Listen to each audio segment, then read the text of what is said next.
Do you sometimes find that your images come out too dark or too bright, and because of that, the quality of them isn't as good as you'd like them to be?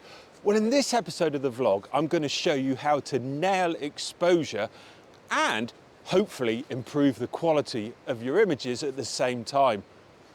Morning, everyone. Welcome to the vlog.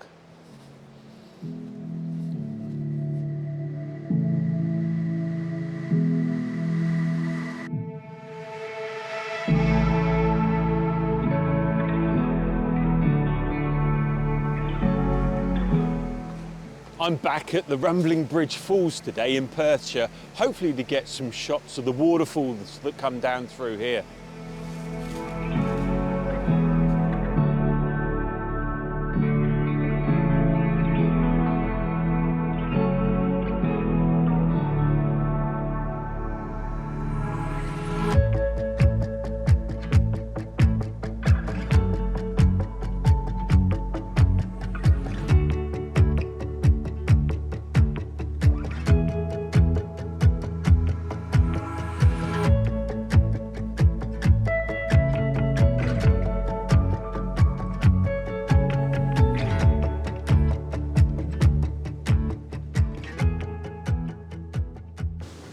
I have the added advantage this morning that there's been a real nice frost. It's around about -6 degrees, but it means that some of the trees have got some of that white frost just up in some of their branches, which just adds a little bit more detail into some of the images.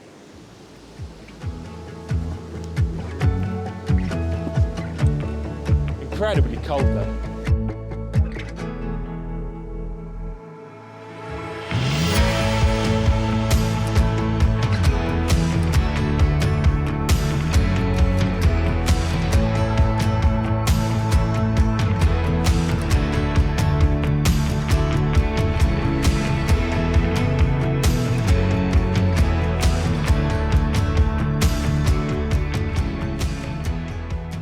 Getting the right exposure, it depends on the amount of light that you're letting in to your sensor. And the more light we let in, the better the image quality. And we control that amount of light by adjusting our shutter speed, the amount of time that our shutter is actually open for, and our aperture, how much light we let in. We can also control the brightness of our image by adjusting the ISO. But that doesn't actually control how much light we're letting into the camera. That's just using the camera to change the brightness of our image. The best method of evaluating the exposure of your image is to use the histogram on the back of your camera. It graphically displays the brightness levels of the pixels within your image. Dark tones are shown on the left, lighter tones on the right, and the mid-tones in the middle. The height of the histogram isn't important, as this just shows the number of pixels that fall within that brightness range. If your picture is too bright, then the histogram will be squashed over to the right, touching the right-hand edge. If it's right over to the right, these pixels will be pure white and what we refer to as blown out. If your picture is too dark, then the histogram's squashed right over to the left, touching the left-hand edge. And if your histogram touches the left-hand edge, this represents pure black, or what we refer to as crushing the blacks. And it means that your image will be underexposed. Although capturing pure white and pure black can be done to give you a nice creative effect, the majority of our photos want to be in between our left and right hand side of our histogram to get the best detail.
So the first thing I recommend is switching your camera into full manual mode so that you can take control over your shutter and aperture settings.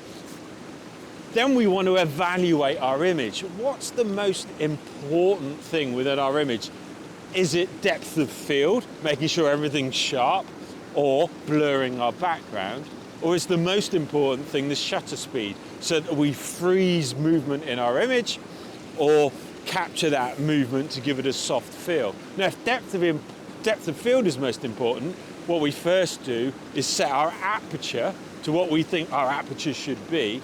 And then, once we've got that aperture set, we adjust our shutter speed so that the histogram falls within our left and right goalposts to get that correct exposure.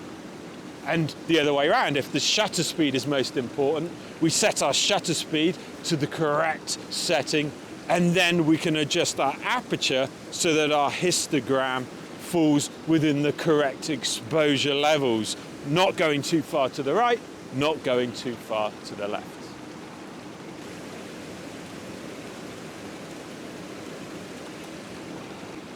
So this image that I'm taking here are these beautiful icicles that are dangling down off of the rock here, just by the falls.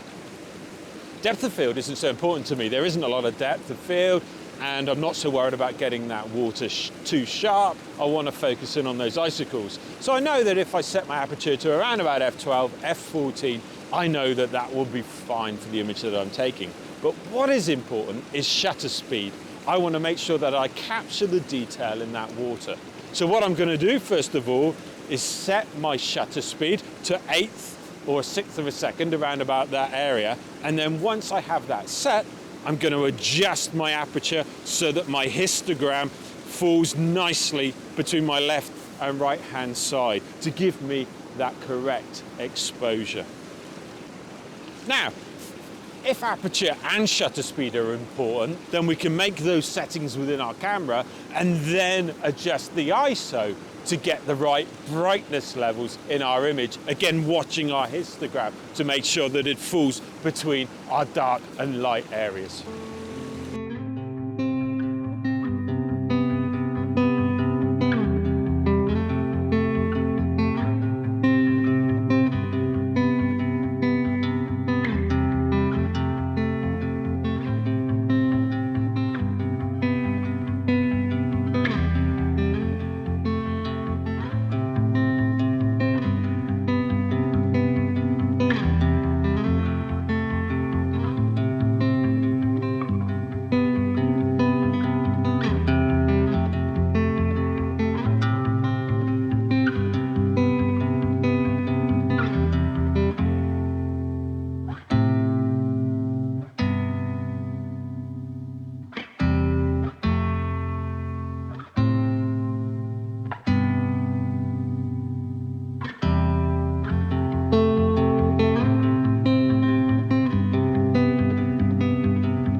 A good tip to remember is that raising ISO on your digital camera doesn't create noise.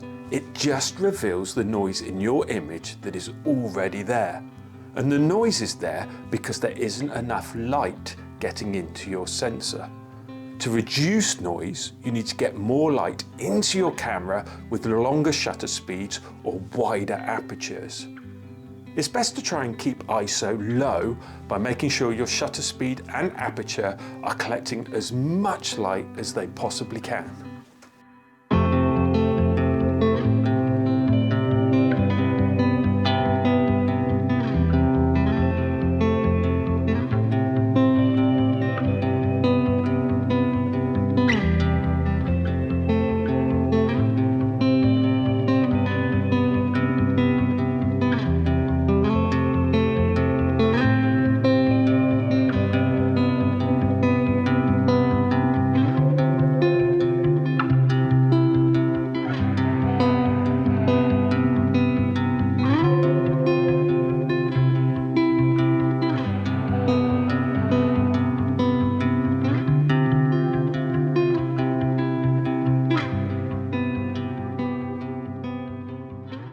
In this image that I'm looking at of the falls, looking down the falls towards these beautiful frosty trees in the background here, aperture and shutter speed are important to me. I need a good depth of field to make sure that I capture the rocks that are in my foreground all the way to my background, but also I don't want that water to be too blurry. So I know I want around about a 1/6 to an 1/8 of a second on my shutter speed. I want a good aperture of around about sort of f/16. So what I'm going to do is set those settings on my camera and then adjust my ISO so that my histogram falls within my left and right boundaries.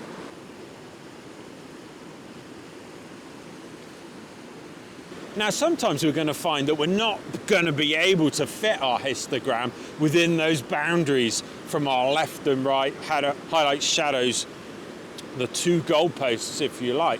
And that can be because the dynamic range of our image is too great. Our camera just can't record it. The bright areas are too light, the dark areas are too dark. We can't record the information within there.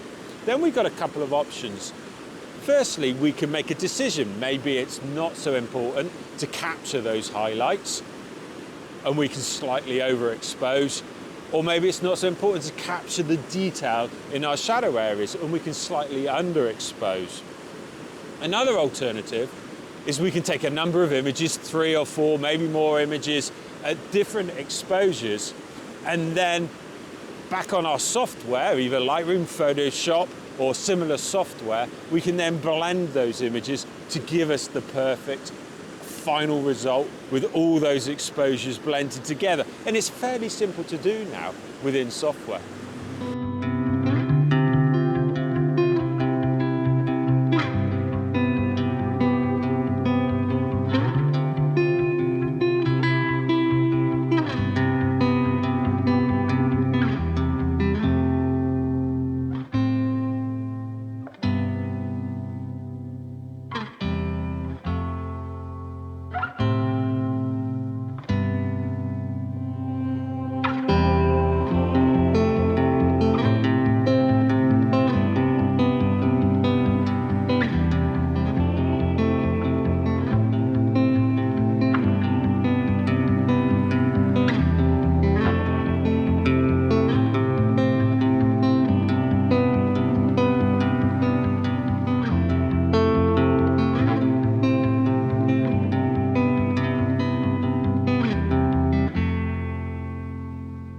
So I've framed up this image of this split pine that is stuck between the rocks here on the waterfall, but it's got these beautiful ice formations dangling off of it. I'm going to take a portrait image, and what's really nice about this is that some of the rocks have still got some nice frost on them, which is just giving them that little bit more detail.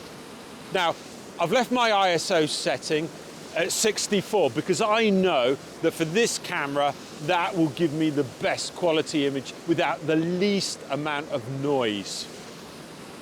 The aperture I'm setting to f13 because I'm on the long lens and I want to make sure that everything is sharp. Now what I do is I adjust the shutter so that the histogram doesn't clip left or right, giving me that perfect exposure. I'll take a few shots, but here's the image.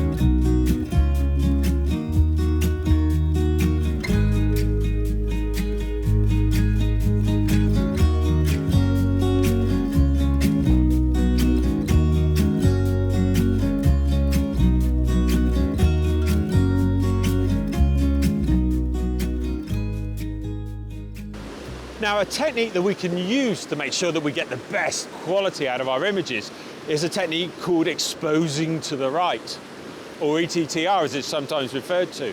And what this involves is positioning the histogram as far right as possible before we start to clip those highlights.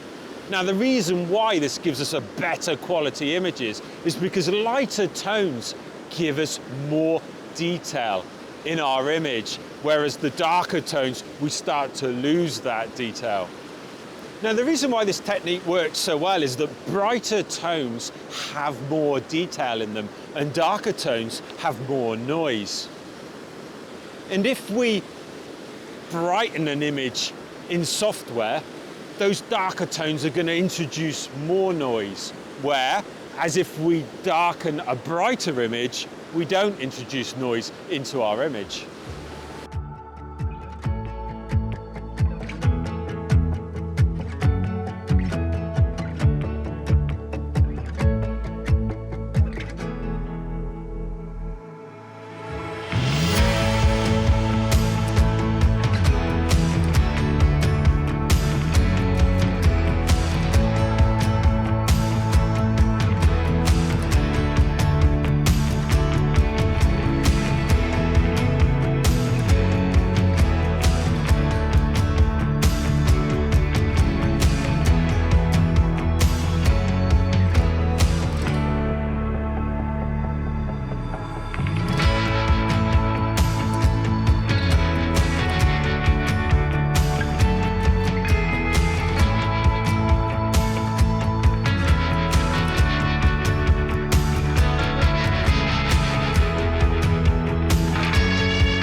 Well, I think that's it for this episode of the vlog. I'm starting to really get chilly now.